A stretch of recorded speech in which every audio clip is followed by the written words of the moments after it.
I want to talk about this experience that a lot of victims have within an abusive or toxic relationship when they finally decide to stop abandoning themselves and either set boundaries or enforce boundaries that were already stated but haven't really been enforced.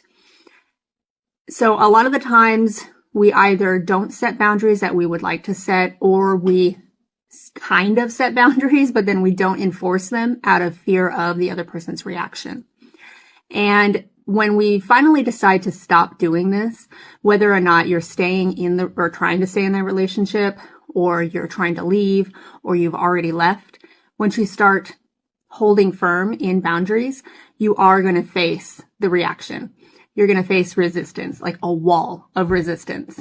And the reactions can be everywhere from whining, complaining, yelling, hurling insults at you, sometimes breaking things, even their own things. I have seen grown adults throw full-on tantrums where, they pick things up and smash them. They take sledgehammers to their own cars.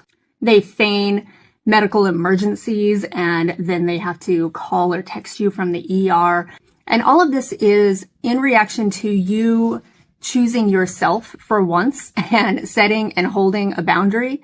And it is part of the Darvo process, which I'll talk about in more depth in another video. But essentially, this person can't handle being told no or facing the consequences of their own actions and want to make themselves into the victim.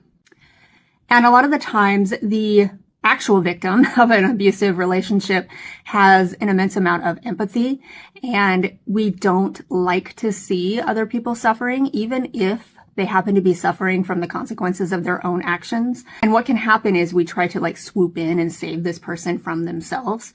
And that will deeply undermine your previous goal of setting and upholding your boundaries. So this is something to, I think, be aware of before you decide that you're going to start actually setting and holding boundaries with somebody. Not so that you don't do that, but that so you are aware of what's coming afterwards, and you can be prepared to kind of hold firm no matter what.